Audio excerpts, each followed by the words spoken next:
नमस्कार, आप देख रहे हैं बिग बुलेटिन और आपके साथ मैं हूं राज ठाकुर। कहते हैं पुलिस हमारी सुरक्षा की गारंटी होती है, लेकिन पुलिस जब सुस्त पड़ जाए तो इंसान अपने घर में भी महफूज नहीं होता। पुलिस जब सुस्त पड़ जाए तो किसी भी मामले की तह तक जाने में सालों लग जाते हैं। हिमाचल प्रदेश के युग हत्याकांड में भी कुछ ऐसा ही हुआ। 2 सालों तक पुलिस को युग का शव ही नहीं मिला और 2 साल बाद मिला तो सिर्फ कंकाल। हत्या से पहले अपहरणकर्ता युग के परिजनों को खत पर खत लिखते रहे और पुलिस हाथ पर हाथ धरे बैठी रही। अब सवाल यह कि क्या युग को बचाया जा सकता था? क्या युग की जान पुलिस के निकम्मेपन से गई है? सवाल यह भी कि शिमला के लोगों को क्यों 2 साल तक दूषित पानी पिलाया गया? बिग बुलेटिन में आज चर्चा इसी पर कि युग इंसाफ मांग रहा है। चर्चा पर जाने से पहले जानिए पूरा मामला है क्या, यह रिपोर्ट देखें।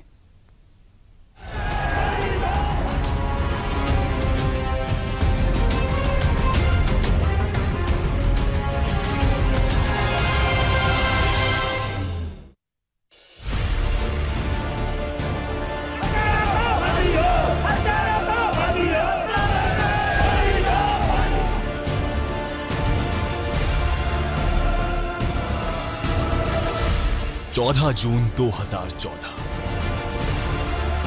देवभूमि का एक परिवार इस तारीख को कभी नहीं भूल सकता। इस परिवार को जो जख्म मिला है वो इस तारीख को कभी भूलने भी नहीं देगा। इसी तारीख को 4 साल के मासूम युग का अपहरण हुआ था। अपहरणकर्ताओं ने युग के परिवार से 3 से 10 करोड़ की फिरौती मांगी थी। अपहरणकर्ताओं ने परिजनों को युग की पिटाई का वीडियो भी भेजा था, लेकिन फिरौती ना दे पाने पर युग की हत्या कर दी गई। 14 जून को गायब हुआ था मेरा बच्चा। 1 हफ्ते बाद उन्होंने मार दिया। पुलिस वालों की स्टेटमेंट थी कल। 1 हफ्ते बाद ही उन्होंने मार दिया था मेरे बच्चे को। रंजिश थी या कोई रंजिश नहीं, कोई रंजिश नहीं। सब पैसों के लिए उन्होंने किया था। कोई रंजिश नहीं, कोई लड़ाई नहीं थी हमारी इनके साथ। कितने लोग? 3 लोग हैं। युग के परिजनों ने पहले पुलिस से बेटे को बचाने की गुहार लगाई। इसके बाद जांच एसआईटी को सौंपी गई। सीआईडी ने सबसे पहले युग के पिता की दुकान में काम करने वाले 2 युवकों का नार्को टेस्ट करवाया, लेकिन वो बेकसूर नहीं। बाद में सीआईडी ने पड़ोस में रहने वाले 2 युवकों को गिरफ्तार किया, जिन्हें जमानत मिल गई। हालांकि अब फिर उन 2 युवकों और उनके एक साथी को गिरफ्तार किया गया है। साइंटिफिक एविडेंस प्राप्त हुए हैं और वो काफ़ी क्लिंचिंग एविडेंस के करेक्ट होने के बाद ही इसमें अरेस्ट किए गए हैं। 3 अभियुक्त पुलिस हिरासत में लिए गए हैं और मामले को जहाँ जो स्केलेटन प्राप्त हुआ है उसमें आगे फोरेंसिक टीम और सीआईडी क्राइम ब्रांच के नेतृत्व में जो रिकवरी हुई है उसमें अभी फोरेंसिक एक्सपर्ट यह करेंगे कि उसमें डीएनए प्रोफाइलिंग ताकि आइडेंटिटी इस्टेब्लिश हो सके। युग का कंकाल मिलने के बाद शिमला वासियों में नाराजगी है। शिमला के राम बाजार, लोअर बाजार और माल रोड में कारोबारियों ने सुबह दुकानें बंद रखी। घटना से गुस्साए लोगों ने राम बाजार से लेकर विधानसभा तक मार्च किया और हत्यारों को फांसी की सजा देने की मांग। युग हत्याकांड का मामला विधानसभा में भी गूंजा। सुराग मिला, हमने पुलिस ने कुछ गिरफ्तारियां की। उन गिरफ्तारियों के आधार पर सीआईडी ने मालूम किया कि ये मर्डर का मामला है। फिर वहाँ एक छोटी सी झील है, वहाँ से जो है एक हड्डी का पिंजरा जो है मिला है। अब उसको जो है क्या नाम भेजा गया है फॉरेंसिक उसका डीएनए वगैरह साबित करने के लिए, और उसके बाद जो आगे मुकदमा चलेगा।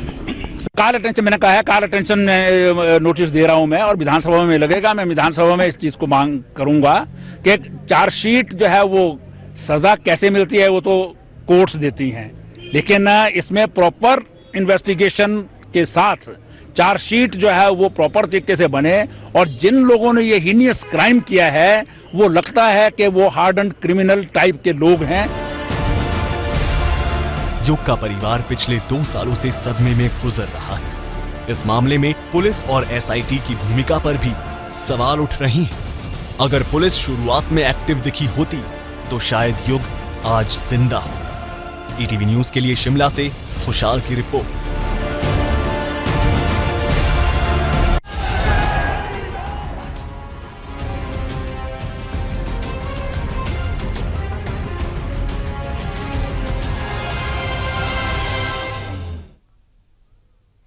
इंसाफ मांग रहा है युग, और क्या इंसाफ मिल जाएगा? 2 साल तक शव कहां रहा, किसी को कुछ पता नहीं। नगर निगम, सरकार, सबके सब अपना पल्ला झाड़ने में ही दिखाई देते हैं। बिग बुलेटिन में हमारे साथ हमारे खास मेहमान जुड़ चुके हैं। विनोद कुमार गुप्ता, जो युग के पिता है, वो हमारे साथ इस चर्चा में होंगे, और उनके साथ साथ केवल पठानिया, जो नेता है कांग्रेस के, वो हमारे साथ। सुरेश भारद्वाज जी हमारे साथ, जो बीजेपी विधायक है, शिमला से आप ही हैं, बहुत बहुत स्वागत है आपका भी। और हमारे साथ होंगे डॉक्टर दिनेश दत्त, जो मनोचिकित्सक है, आपका भी बहुत बहुत स्वागत है साहब। और हमारे साथ रोनम कौशिक होंगे, जो सदस्य है बाल कल्याण समिति के। इनके साथ साथ विनोद कुमार गुप्ता हमारे साथ है, जैसा मैंने पहले भी बताया, और डॉक्टर शशि भूषण जी, संपादक है ईटीवी हिमाचल के, वो भी हमारे साथ होंगे समीक्षक के तौर पर। शुरुआत विनोद कुमार गुप्ता जी आपसे करना चाहूंगा, युग के पिता आप है। बेहद दुख की ये बात कि जो कुछ आपके साथ हुआ, इसमें कोई दो राय नहीं, लेकिन जिस तरीके से ये पूरा मामला आगे बढ़ा, क्या आप उससे संतुष्ट थे? पुलिस ने जिस तरीके से कार्रवाई करी, क्या आप उससे संतुष्ट थे? और अब जो चीजें निकलकर सामने आई है, क्या कुछ कहना चाहेंगे आप?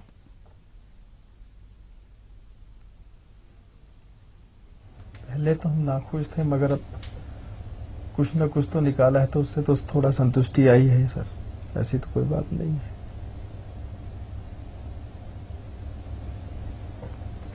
जी विनोद जी, और कुछ चीजें आप हमें बताना चाहें कि इन दिनों, इन 2 सालों में किन मुश्किलों से आपको दो चार होना पड़ा, क्योंकि एक पिता के लिए बेहद मुश्किल भरे क्षण ये थे, हम सब जानते हैं।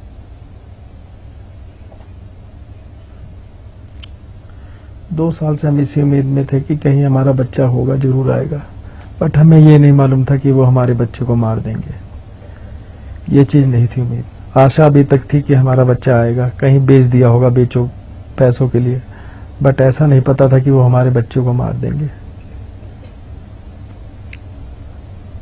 जी, अब मैं आपसे एक बार फिर पूछता हूं, क्या पुलिस की कार्रवाई से आप संतुष्ट दिखते हैं? क्योंकि शव 2 साल के बाद मिला है, क्या आपको लगता है यहां से कि बेहतर तरीके से हैंडल किया जा सकता था इस पूरे केस को?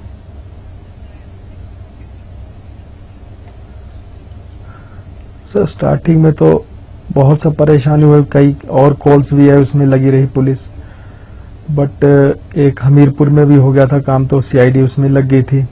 मगर ये जब से इनको नार्को के लिए कोर्ट ने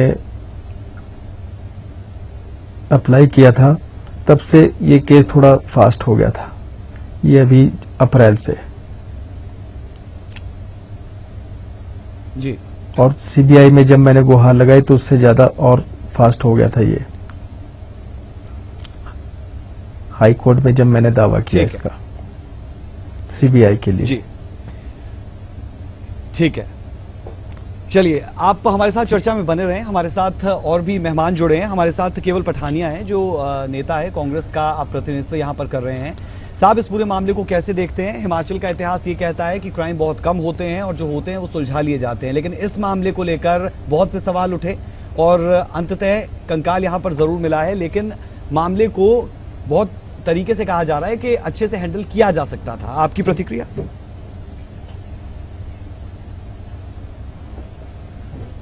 जहाँ तक क्योंकि बड़ी दुखदाई घटना है हमारे हिमाचल प्रदेश में ये, और जहाँ तक शुरू में जब जून 2014 में ये मामला हुआ, उसमें एफआईआर लॉन्च की गई, और पुलिस ने, ऐसा नहीं है, पुलिस ने इन्वेस्टिगेशन की, चाहे वो इनकी दुकान पे 2 आदमी थे, दूसरे 2 आदमी थे, और बड़े मुस्तैदी से पुलिस ने, ऐसा नहीं है।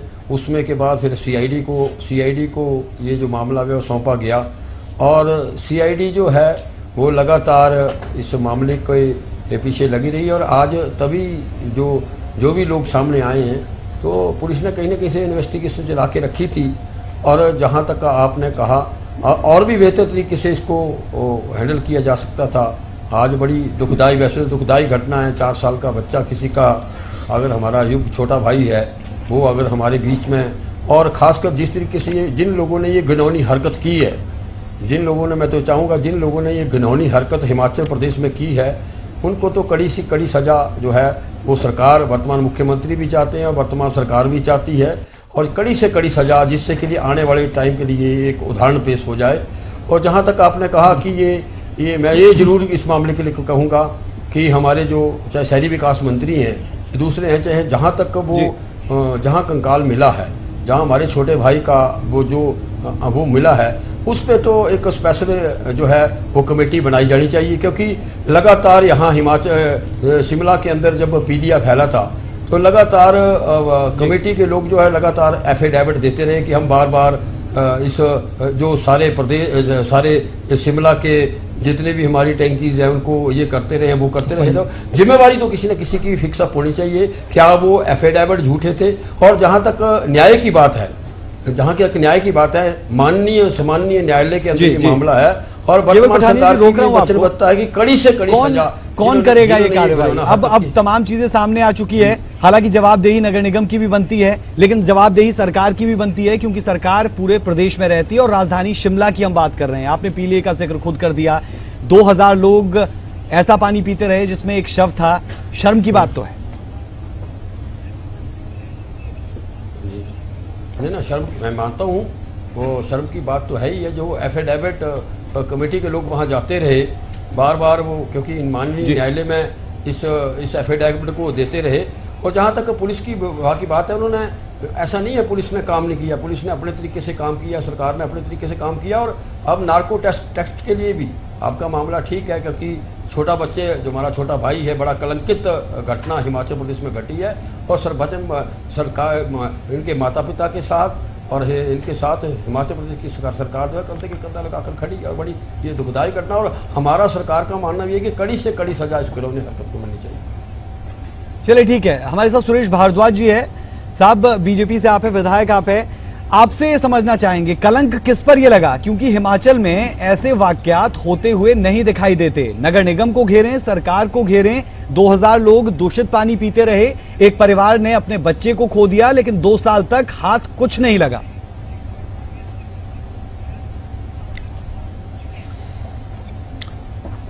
देखिए, मैं समझता हूं कि इसमें पूरा हिमाचल कलंकित हुआ है। ये विशेष रूप से पहाड़ों की रानी कहलाने वाला शिमला, जो कभी अंग्रेजों की समरकालीन राजधानी रहा है, यहाँ पर लोग जो है वो शांति से रहने के लिए, जलवायु का जो है वो और पर्यावरण का यहाँ पर जो है वो अपना लुत्फ उठाने के लिए आया करते थे। ऐसी घटना यहाँ पर घट जाए, उसके कारण जो है वो मैं समझता हूं कि हम सबका सिर शर्म से झुक जाना चाहिए। और मुझे हैरानी इस बात की है कि केवल सिंह पठानिया जैसा सीनियर पॉलिटिशियन जो है वो कह रहा है कि पुलिस ने जो है वो अपने तरीके से बहुत अच्छा काम किया है। 2 साल तक शिमला का बच्चा बीच बाजार से जो है उठ करके चला जाए, जहां पर सीसी कैमरे इत्यादि भी लगे हों, क्योंकि जब ये घटना घटी थी तब भी मैं इनके घर पर गया था और वहां गया था। उस समय दुल्लर यहाँ पर जो है वो एसपी हुआ करते थे। उस वक्त जो है वो थोड़ी बहुत छानबीन इधर उधर करते रहे, लेकिन उसके बाद इतना देर हो गई, फिर इनको फिरौती के लिए जो है वो चिट्ठियां आती रही। आपको जो है वो जो लोग पकड़े गए हैं, मेरी जानकारी के अनुसार ये दूसरे केसेस में गिरफ्तार भी रहे हैं, उसके बावजूद आपको 2 साल से ऊपर का समय इस बात के लिए लग गया। ये बहुत हैरानी की बात है। मैं समझता हूं कि इसमें बिना मिली भगत के जो है काम नहीं हो सकता। ये तो विनोद कुमार जी ने जो हाई कोर्ट में केस किया कि सीबीआई को ये मुकदमा दिया जाए, क्योंकि ना तो पुलिस कर पा रही है कुछ, ना सीआईडी कुछ कर रही है, तो तब जो है वो काम तेजी से हुआ, जैसा इन्होंने स्वयं भी कहा है। तो इस पर जो है मुझे लगता है कि पूरी सरकार को शर्मसार होना चाहिए इस बात के लिए कि जो एक छोटे से बालक को जो है वो शिमला जैसे शहर में, शांति प्रिय शहर में जो है वो उसकी रक्षा नहीं कर सकते, और उस रक्षा करना तो दूर की बात है, उसके बाद उसको ढूंढ नहीं सकते। तो ये सबके लिए जो है वो शर्म की बात है। जैसा आपने कहा है, मैं समझता हूँ कि इसके कारण पूरी सरकार का, नगर निगम का, या उनका नगर निगम का तो एक अलग ऑफेंस है, उस पर अगर आप चाहेंगे तो मैं उस पर प्रतिक्रिया दूंगा। वैसे मैंने कल उसके लिए जो है आज कॉल अटेंशन मोशन भी दे रखा है विधानसभा में। मुझे लगता है कि शायद बहुत बढ़िया जो है उस पर चर्चा जो है विधानसभा में हो सकती है, लेकिन ये बहुत जरूरी उस पर चर्चा। सुरेश भारद्वाज जी, और बहुत अच्छी बात कि आप उस पर चर्चा चाहते भी है। हमारे साथ डॉक्टर शशि भूषण जी है। शशि भूषण जी, आपसे हम दरअसल समझना चाहेंगे, कहते हैं अगर सब के सब अपना काम बेहतरी से करें तो तमाम चीजें दुरुस्त रहती है। अगर नगर निगम ने तमाम चीजें अच्छे से की होती तो शायद ये केस बहुत पहले सुलझ जाता।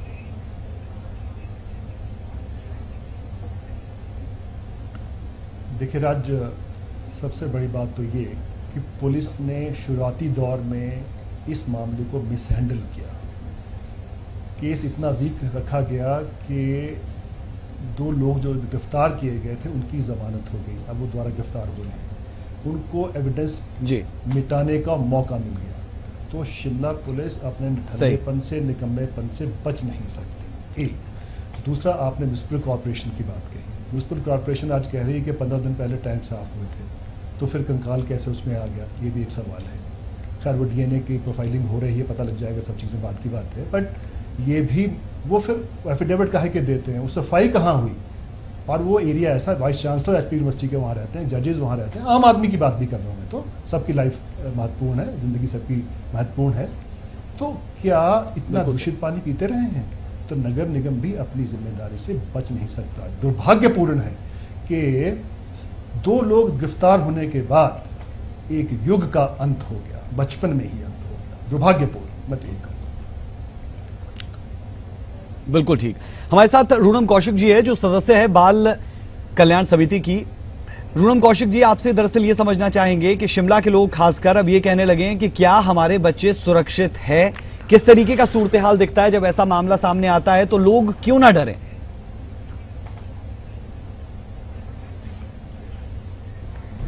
शिमला शहर में इस बच्चे के केस को देखते हुए ऐसा लगता है कि बच्चे यहाँ सुरक्षित नहीं हैं बिल्कुल भी। भरे बाजार में से एक बच्चे को उठा लिया गया, 4 साल का बच्चा, सबकी नजरों के सामने आंखों से ओझल हो गया। कितनी शर्म की बात है। उसके बाद पुलिस का एक्शन, आप देखिए कि पुलिस ने उसके बाद कोई रिएक्शन ही नहीं लिया। यहाँ शिमला शहर में पुलिस का इतना बुरा हाल है कि वो किसी भी बच्चे की, मिसिंग बच्चे की FIR दर्ज ही नहीं करते। वो DD एंट्री करते हैं और अपना पल्ला झाड़ लेते हैं।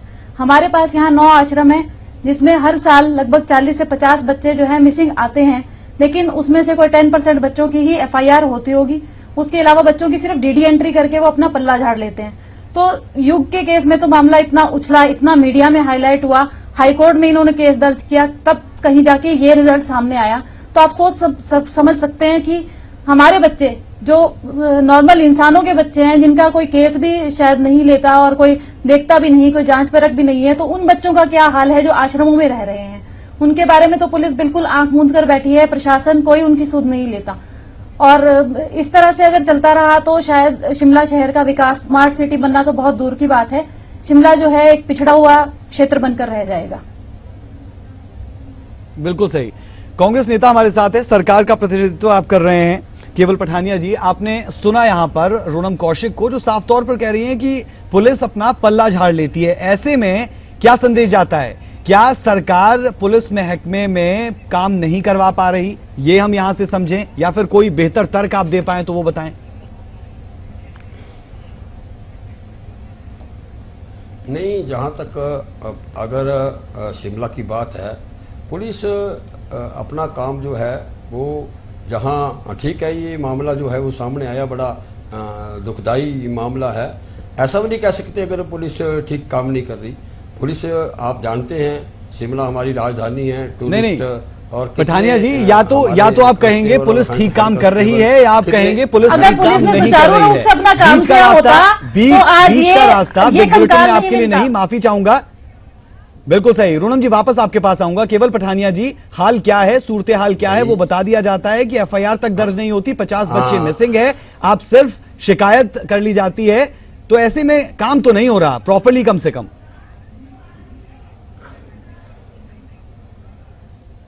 नहीं, ऐसा नहीं कह सकते हैं कि कोई मामला हो सकता है जिसमें कोताही बरती गई हो। जहां तक ये मामला है, जिस मामले को लेकर हम चर्चा कर रहे हैं, तो ऐसा नहीं, पुलिस भी अपना मामला काम कर रही है, ये मामला नहीं। केवल पठानिया जी, डिबेट को डिरेल मत कीजिए। ये मामला इसलिए उठा है क्योंकि जो हमारे बच्चे हैं वो सुरक्षित नहीं है, और 50 बच्चे ऐसे हैं, जैसा रूनम कौशिक जी ने बताया, कि जो मिसिंग है, उनकी FIR तक नहीं होती क्योंकि वो आश्रम से गायब होते हैं। ऐसे में सरकार कहां पर है, प्रशासन कहां पर है, पुलिस कहां पर है? सवाल ये उठता है। जहाँ तक 50 बच्चों की बात इन्होंने कही, किस थाने में वो गए, वहाँ डायरी में ऐसा नहीं कहा जाता। आज तो अपने मेल पे जो है वो FIR लॉन्च की जाती है, ऐसा नहीं है। पुलिस से ठीक है, ये जहाँ तक इस मामले की बात है, इस मामले की बात जो है बड़ी संवेदनशील है। और जहाँ तक ये कह रही है कि 50 बच्चों की डायरी, आज तो मैं कहता हूँ जहाँ तक FIR की बात है, FIR की तो एक सिंपल एप्लीकेशन पे FIR होती है आजकल। बहुत बढ़िया। रोनम जी, आपने सुना, क्या आप इनकी संवेदनाओं, दुख प्रकट करने के तरीके से संतुष्ट हैं? नहीं, रोनम पुलिस कौशिक। सिर्फ नहीं, आप समझ नहीं रहे हैं। जिस तरह से वो अपना पल्ला झाड़ते हैं, वो सिर्फ डीडी एंट्री करते हैं। वो लोग डीडी एंट्री एक रोजना मचा है जिसके अंदर वो एंट्री करके और अपना पल्ला झाड़ लेते हैं। पल्ला नहीं झाड़ते, कोई एक्शन नहीं होता। अगर वो FIR फाइल करेंगे तो शायद उसके ऊपर एक्शन होगा। और 2013 में ये ऑर्डर्स आए थे पीछे से सुप्रीम कोर्ट के कि हर मिसिंग के केस में FIR जरूरी है, लेकिन यहाँ हिमाचल में पुलिस FIR लॉन्च नहीं कर रही है, सिर्फ डीडी एंट्री कर रही है। हमारे पास जो बच्चों के केसेस आते हैं, हमारे पास चाइल्ड लाइन लेके आती है, हमारे पास सोशल वर्कर्स लेके आते हैं बच्चे, जिन बच्चों को हम आश्रम में आश्रय देते हैं। सिर्फ आश्रय तो उनको इसलिए दिया जाता है क्योंकि उन बच्चों का कोई पता नहीं है, अता पता नहीं होता। कोई रेल में बैठ के आ गया, कोई बस में बैठ के आ गया, कोई बच्चा यहाँ चाइल्ड लेबर के लिए आ गया। लेकिन उन बच्चों की further investigation, social investigation police का काम है। लेकिन वो सोशल इन्वेस्टिगेशन तब करेंगे अगर वो FIR दर्ज करेंगे। वो दर्ज नहीं हो रही है। तो इस बिल्कुल केस से सही। तो हमें रोनम, वापस आपके पास आऊंगा। FIR दर्ज की जाती है तो प्रतिबद्धता पुलिस की बढ़ जाती है, और कारण यही रहता है कि FIR से पुलिस बचती दिखती है। हमारे साथ डॉक्टर दिनेश दत्त है जो मनोचिकित्सक है, उन्हें भी चर्चा में ले लेते हैं। डॉक्टर साहब, कैसे इस पूरे के पूरे केस को समझें? आप क्या हमें बता पाएंगे इस पूरे मामले को लेकर, और उसके साथ साथ जो और बच्चे मिस होते हैं, क्या चीजें आप हमारे दर्शकों को बता पाएंगे जिससे कुछ फायदा मिले? क्रिमिनल्स माइंडसेट क्या होता है? जी, एक तो जी, जहाँ तक क्रिमिनल माइंडसेट की बात है, जो ह्यूमन बिहेवियर है, जो आदमी का बिहेवियर है, वो काफ़ी कॉम्प्लेक्स है। और हमारा जो बिहेवियर है वो जेनेटिक और एनवायरमेंटल इंटरेक्शन से तय होता है। तो जो क्रिमिनल लोग होते हैं उनका बिहेवियर भी इसी तरह से कई फैक्टर्स उसमें शामिल होते हैं। जैसे कुछ तो जेनेटिक इनहेरिटेड भी होता है, और जो वायलेंट एग्रेसिव अगर पेरेंट्स हैं तो चांसेस होते हैं कि उनके बच्चे में भी वो ट्रेट्स आ सकते हैं। और कुछ पर्सनैलिटी फैक्टर्स होते हैं, जैसे कुछ एंटी सोशल ट्रेट्स हैं। कुछ लोगों में ऐसे ट्रेट्स होते हैं जो बार बार वो लॉ के साथ कन्फ्रंटेशन में आते हैं। तो उसमें जो एंटी सोशल या साइकोपैथिक या सोशियोपैथ इस तरह के लोगों को बोलते हैं, तो वो बचपन से ही उनमें ऐसे कुछ ट्रेट्स देखे जाते हैं। तो उसका जो एग्जैक्ट कारण तो नहीं पता होता, लेकिन कॉम्प्लेक्स कारण होता है। कई बार तो एनवायरमेंटल फैक्टर्स भी हो सकते हैं, जैसे उनको बचपन से सोशल जो उनका एनवायरनमेंट है वहाँ उनको ठीक से प्यार नहीं मिला, वो इनसिक्योर महसूस करते हैं। तो वो अपना जो प्लेजर है वो इमीडिएट सेटिस्फैक्शन के लिए डेलिंक्वेंट बिहेवियर में जो है देखते हैं।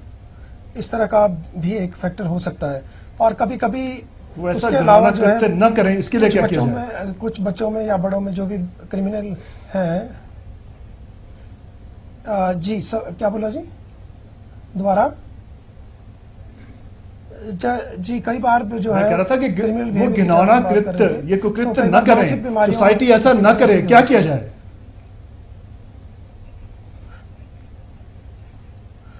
जी, दोबारा के लिए तो बहुत सारी चीज़ें हैं। जैसे एक तो जैसे मैंने बताया कि जो इनके कारण हैं, जैसे क्रिमिनल बिहेवियर होने के जो कारण हैं, जैसे फॉर एग्जांपल सोसाइटी में जैसे उनको एक्सेप्टेंस नहीं है या सोशल डिप्राइवेशन है, तो अगर वो चीज़ें बचपन से ही, जैसे फैमिली में जो पेरेंटिंग है वहाँ पर से ही थोड़ा ध्यान दिया जाए तो वो चीज़ें करेक्शन हो सकती हैं। फैमिली के लेवल पे उनको लव मिले। अगर वो रिजेक्शन महसूस करते हैं तो फिर वो इस तरह की चीज़ों में ज़्यादा जाते हैं। ठीक है, हमारे साथ विनोद जी है, युग के पिता आप हैं। आपसे हम ये चाहेंगे कि आप क्या अपील करेंगे? सरकार के नुमाइंदे भी यहाँ बैठे हैं, विपक्ष भी यहाँ पर बैठा है, और कहीं ना कहीं पल्ला झाड़ने की बात भी दिखती है। लेकिन आने वाले दिनों में ऐसा ना हो, जो ढिलाई आपके केस में बरती गई वो चीज ना दोबारा दोहराई जाए। सरकार के लिए कोई संदेश?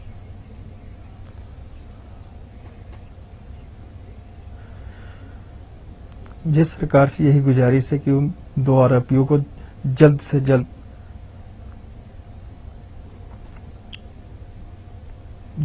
उन्हें फांसी की सजा दी जाए, जो भी उनका बनता है वो दी जाए।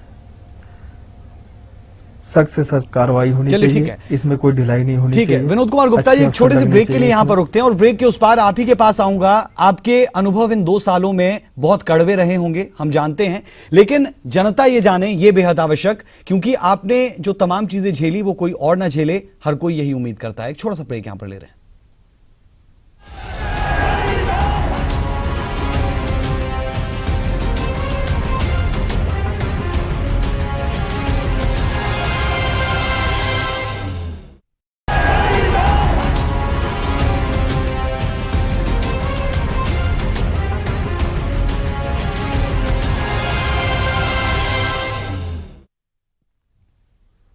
ब्रेक के बाद आपका स्वागत है। बिग बुलेटिन देख रहे हैं आप। इंसाफ मांग रहा आयोग। जी हां, आज एक ऐसा मुद्दा जहां पर जो युग के पिता है वो हमारे साथ खुद है, लेकिन इस पूरे मामले को सुलझाने में 2 साल लग गए।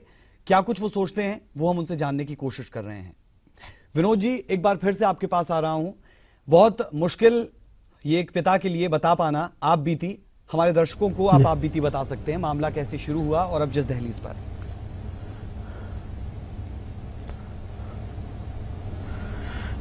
14 जून 2014 को मेरा बच्चा गायब हुआ था। उसके बाद हमने FIR लिखाई। उस रात को हम सारा रात ढूंढते रहे बच्चे को, अपने इधर से लेके सब जगह घूमते रहे। और जो आरोपी आज पकड़ा गया वो हमें 9 बजे हमारे साथ हो गया। हमने सोचा कि हमारे साथ हितैषी बरत रहा है, हमारे साथ वो हमारी मदद कर रहा है। बट वो एक दो दिन के बाद वो हमारे घर का जायजा लेने लगा। मिस्टर चंद्र शर्मा जो आरोपी हैं मेरे बेटे का, तो उसे मेरे चाचा जी ने बोला कि आप हमारे घर का जायजा ले रहे हो, आपको हमारे मदद करने की कोई जरूरत नहीं है। फिर उसको हमने इग्नोर कर दिया। वो हमारे साथ 5-6 दिन तक हमारे साथ जहां जहां मैं जाता था वहां वहां मेरे साथ आता रहा वो। फिर उसके बाद पुलिस 27 तारीख को मेरे बच्चे का लॉकेट आया मेरी दुकान के नीचे और लेटर आया 27 जून 2000। उस दिन मेरे बेटे का बर्थडे था। उन्होंने फिरौती की मांग रखी और नौकर के हाथ पैसे मांगने की डिमांड रखी अम्बाला के लिए। फिर हमने वो अटैची बना के भेजा, पुलिस ने उसको वर्कआउट किया, बट वो ट्रेस आउट नहीं हुए। जब मेरा नौकर हरी वापिस आया तो इस चंदर ने डायरेक्ट पूछा कि तू अम्बाला हो आया, इतने पैसे थे, फलाना फलाना जो भी पूछा, बट तब भी हमें शक नहीं हुआ था। इसने अपने घर में मुझे खाना भी खिलाया, इसके माँ बाप और इन्होंने मुझे खाना भी खिलाया अपने घर में उस समय। और फिर उस दौरान फिर एक ठेक से मुझे फरौती की रकम आ गई थी, तो पुलिस उसमें लग गई थी, तो उसको ट्रेस आउट भी किया पुलिस ने, ऐसा नहीं है। बट वो सिर्फ पोस्टर देखकर उसने सिर्फ डिमांड करी पैसों की।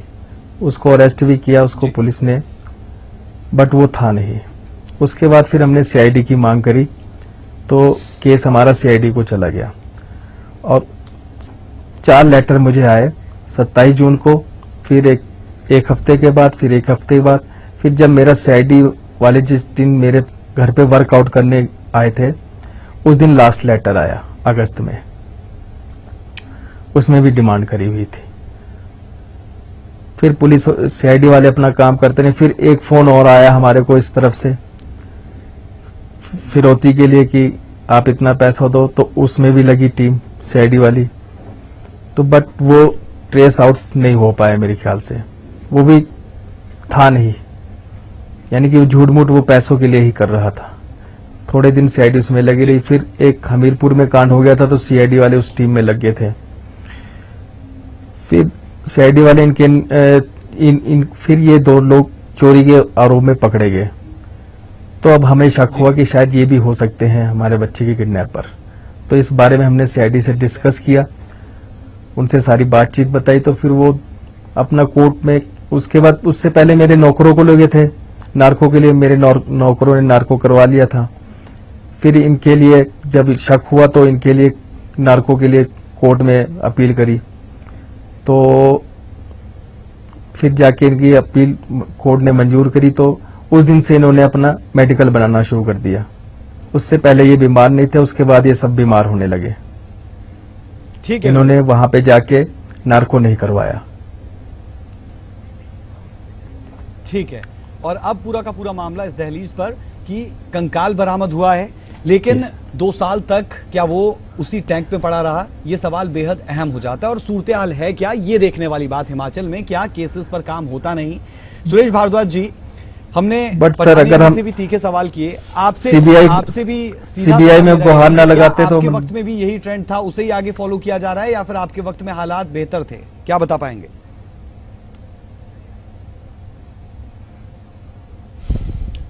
देखिए, कॉरपोरेशन में तो हमारा वक्त कभी आया ही नहीं। 1986 से जब से कॉरपोरेशन बनी है तो इसमें जो है वो कांग्रेस का कब्जा रहा है और आजकल सीपीआई-एम का कब्जा है। और ये टैंक ऐसे स्थान पर है जहां पर जजेस के हाउसेज हैं, और इस स्थान पर जो है वो कंकाल का मिलना जो है ये अपने आप में जो है बड़ी अजूबे की बात है। और जो मुझे बताया गया है कि इसकी सफाई हुई है, जैसा मैंने शुरू में कहा था कि यहाँ पर पीलिया फैला, पीलिया जब फैला था तो सारा सीवरेज जो यहाँ पर है वो पानी में मिल गया था, जो अश्वनी खड्ड से पानी उठता था, और वो सब जनता को पिलाते रहे। उसके टेस्ट करते थे आईपीएच की लैब में भी, आईजीएमसी में भी, लेकिन और वो टेस्ट भी इनके जो है ठीक आते थे। अगर इससे सफाई की गई होती, अब भी यही हुआ है। इस पानी में जो है वो कंकाल मिला, साफ होता है कि साफ नहीं किया गया।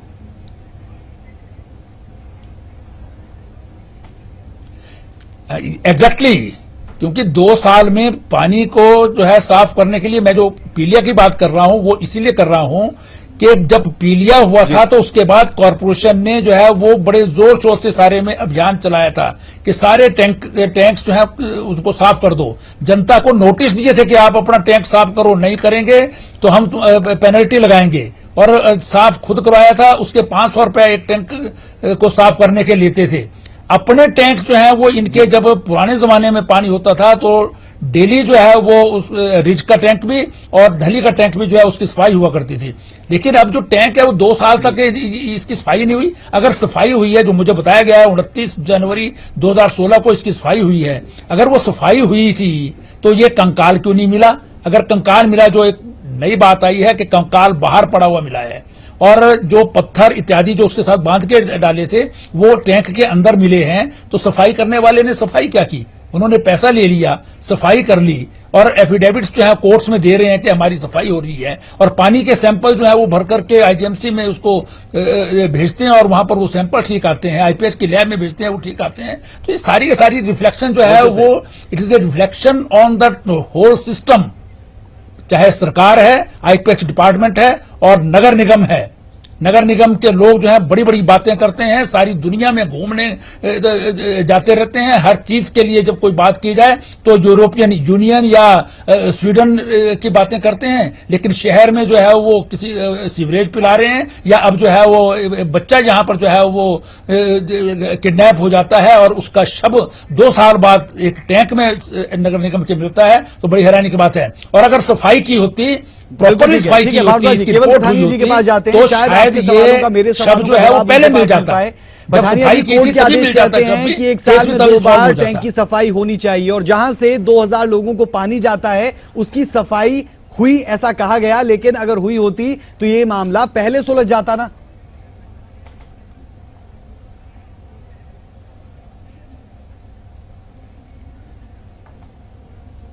आपसे पठानी जी, आपसे बात कर रहे हैं। नहीं आ रही।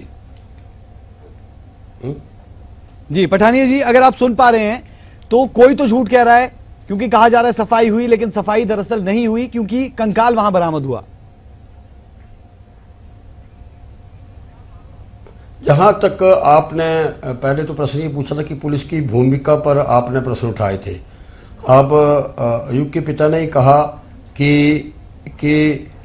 जहां तक बात है जून 2014 की, 14 से लेकर लंबे समय तक पुलिस के साथ संवाद होता रहा, और ये घटना इसलिए भी हुई है, ये घिनौना काम, क्योंकि पुलिस को हो सकता है, क्योंकि जब आप चर्चा हुई अपने एक्सपीरियंसेस उन्होंने बताए, तो क्योंकि वो आदमी जो ईश्वर चंद्र शर्मा था, वो इनके परिवार के जिस तरीके से कह रहे थे साथ रह रहा था, वो घर को वो देख रहा था, और उसके बाद वो एक अम्बाड़ा की फरौती की बात कही, तब भी उन्होंने कहा कि पुलिस ने वहाँ भी कोशिश की। ठियोग की फरौती की बात कही, वहाँ भी उन्होंने कोशिश की। हमीरपुर में इसके साथ साथ ही कोई घटना घट गई, उसको कनेक्ट करने की। तो कहीं ना कहीं एक कंटिन्यूटी में पुलिस में जो अपना काम इन्वेस्टिगेशन का था, इन्वेस्टिगेशन के लिए मैं मान सकता हूं, क्योंकि इन्वेस्टिगेशन अगर कोई वहाँ इस काम घिनौनी हरकत को कर कर बाहर का आदमी कोई निकल गया होता, ऐसा नहीं। पुलिस बड़ी चीजों बड़ी गहन से ये देखती है, जो खुद ही उन्होंने कहा। कहानी नहीं सुन पाऊंगा, सीधा सा जवाब आप इस पर दे दें कि 50 बच्चे जो अगवा हुए हैं, जो नहीं मिले हैं, उन पर सिर्फ शिकायत दर्ज की जाती है, FIR नहीं होती। उस पर आप बता दें अगर आपके पास कोई जवाब हो। और दूसरा ये कि नगर निगम कहता है कि सफाई हुई, अगर सफाई हुई तो कंकाल कैसे मिला? मैं 50 या 100 की बात अब कहीं विशेषकर कहें कि ढाली थाने के अंदर ये कहा गया, सदर थाने के अंदर ये कहा गया, बालूगंज में इस नाम से ये एप्लीकेशन पेंडिंग पड़ी है, तब तो मैं बात आपकी मान लूं। ऐसे बेगी कह देना कि 50 अगर कहीं पे मामला है तो मैं भी चाहूंगा सरकार इसके बारे में बिल्कुल सीरियस है और सरकार इस पे कदम उठाएगी भी। और हम भी ये चाहते हैं, जो इनके पिताजी ने ये कहा कि कड़ी से कड़ी सजा जो है इन लोगों को मिलनी चाहिए जो अरेस्ट की गई है। जहां तक आपने बात कही कि पानी की टैंकी की, वो मैं मानता हूं कि जरूर उसके ऊपर जो है एक कमेटी बैठनी चाहिए कि जो बात जो एफिडेविट देते रहे हैं, मैं इस बात को तो मैं मानता हूं, क्योंकि ये मामला 4 साल के बच्चे का, जो लोग एफिडेविट देते रहे हैं और लगातार कहते रहे हैं कि हम जो है वो पानी की सफाई कर रहे हैं, तो उस पे तो मैं भी सहमत हूं इस मामले को लेकर। उस पे कमेटी बैठनी चाहिए और दोषी को जो है उस दोषी को भी कड़ी से कड़ी सजा जो है वो मिलनी चाहिए। ठीक है, क्या सरकार इस पर कुछ करेगी? क्या सरकार के दायरे में कुछ ऐसा आता है कि वो कुछ कर पाए इस पूरे के पूरे मामले में? क्योंकि लापरवाही हुई है, 2000 लोगों की जान के साथ खिलवाड़ भी किया गया है।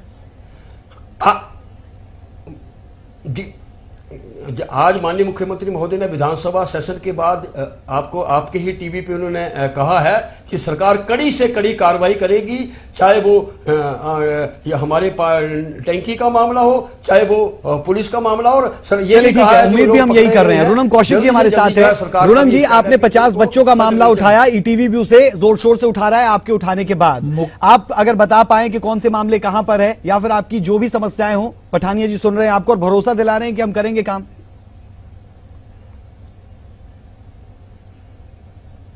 जी, बस मैं यही चाहूंगी कि ये सिर्फ एक जगह का मामला नहीं मैं बता रही हूँ, मैं पूरे हिमाचल की बात कर रही हूँ। मेरे ख्याल से सरकार की तरफ से एक नोटिस जारी होना चाहिए पुलिस डिपार्टमेंट को कि वो किसी भी कोई भी मिसिंग केस कोई भी है तो उसकी FIR जरूर रजिस्टर करें। और क्योंकि 2013 में सुप्रीम कोर्ट ने ऐसा कहा था, लेकिन हिमाचल में ऐसा नहीं हो रहा है अभी भी। कौन से थाने?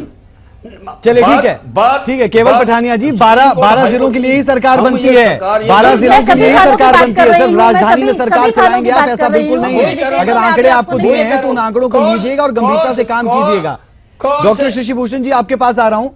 कैसे देखें, कैसे समझें, सरकार की तरफ से दलीलें दी जाती हैं, लेकिन एक पिता हमारे साथ बच्चे को खो चुका है। बिग बुलेटिन में आप किसी शिमला के व्यक्ति को बुलाइए, आप नगर निगम के मेयर को बुलाइए, या आप प्रदेश सरकार के मंत्री को बुलाइए।